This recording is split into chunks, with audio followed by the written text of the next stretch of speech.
Kevin Khan here for Seconds Out with the one and only Barry McGuigan. We just witnessed Caroline Dubois come through what was billed as a test, but she come through with flying colours there. She dominated the fight. She beat the girl up in every department. She dropped her and hurt her several times. Hurt her with body shots, dropped her with a right hook. She was absolutely resplendent. She was fabulous, and I loved her performance. She got to push herself to the limit, be very tired in a very, she was basically boxing in a sauna. This girl's had much more experience. She's fought for the world title, and I thought she absolutely comprehensively dominated her. So fabulous performance, and I'm very, very happy with it. Shane and Caroline have mentioned their confidence of going in at the world title level, fighting the likes of Michaela Mayer and such. Do you share the same confidence? Absolutely, no, absolutely. Let me tell you something. In an air-conditioned arena, she beats anybody between 135 and 140. No question about it. I heard Shane saying that, last week, and I went, absolutely. And a performance tonight showed that. She missed a few times. Her combinations were a little bit loose. She could have been tighter with a right hook, but she beat a girl who beat SL Moselli and didn't get the decision. And she's number 3 in the world. She's got twice the amount of experience as Caroline. Caroline is ready to fight anybody. Honestly, she's really, really special. Right, let me pick your brains on some other things. First of all, I read your comments saying you were worried about Errol Spence displaying slurred speech going into a Terence Crawford fight, which is a fight everyone wants to see. Does that mean you're picking Crawford over Spence because of the signs that you're seeing? All I said was, and people said, "What are you talking about, Barry? That's nonsense." It wasn't nonsense. And I know he had that bad car accident last year and everything else, and it could be the Texas drawl, but still, it was concerning for me, and I just think it doesn't necessarily mean that he's any less of a fighter. Tommy Hearn has been slurring his speech for years, and he was still extremely potent and dangerous. But I still make Crawford, it's just a slight favourite in the fight.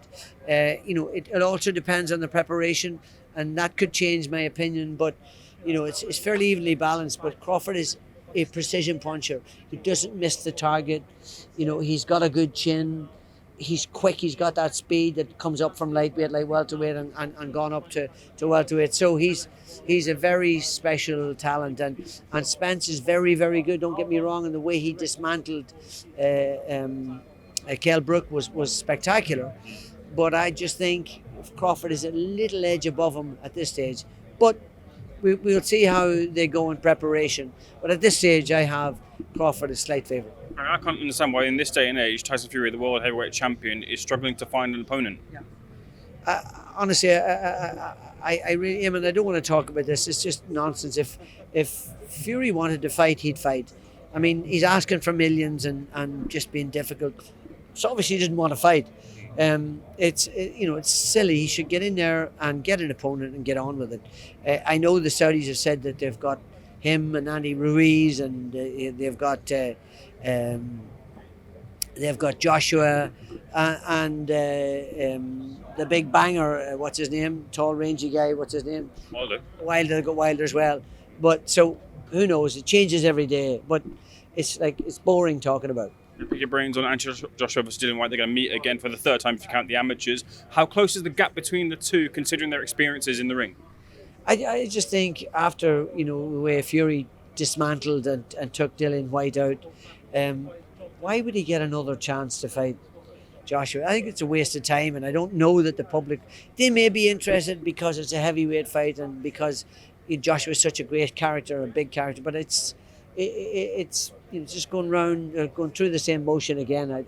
I don't know that it would create a great deal of excitement. Certainly not for me. It's repeat. Final 2 questions. I saw Josh Taylor lucky, now defeated by Teofimo Lopez. Not the same Josh Taylor that you obviously would have seen in the gym there. What did you make of the loss that Josh Taylor suffered? Yeah, his timing wasn't great. That could be a number of things. That could be the fact that maybe he's getting on a bit and he busts his guts to make 140 pounds, and you saw that excitement and everything else in the room, which was sort of a key indicator for me that they probably thought it was going to be more difficult to make the weight. But it's making the weight and being strong. It's not making the weight and just surviving. He was beat to the punch too often. I don't know that going through the torture that it takes to make 140 pounds is doing him any good at the age of whatever he is. He's in his sort of mid-30s now. So, it's a difficult place to be, because when he goes to 147, that's a very tough division, full of spectacular talent. Carlos Ortiz, and we've got Spence and Crawford. And it's very difficult to break through and win a world title in that weight division. But I wish him well. I hope he can come back but I just see if he fights Teofimo Lopez again, it'll be just the same result, I think. That's one, Barry. Daniel Dubois now finds his way to Don Charles, and he's got August 26th. He's up against Alexander Usyk. If we're being straight talking here, a lot of people are saying, like, look, his best chance is to land on Usyk, and he has to land that shot on Usyk. Is it as simple as that? Well, I think if he hits anybody, Daniel, he can take them out. I've said it before. I'm not going to change my mind just because he's gone off. But he's got power, ridiculous power. But he's also, if you look at the fight against the South African in his last performance, his legs went a few times. I know he went down and his knee let him down. He definitely damaged his knee. But when he had him going, if you watch that again, when he had the learner up against the ropes and he was finishing the shot, he was hit with a shot himself and his knees dipped again. So I just think that Usyk will be very difficult to hit, and Daniel has problems with guys that are elusive and move. So I think it's a difficult fight for him to look good in. But have no doubt, if he hits Usyk in the chin, he'll knock him out.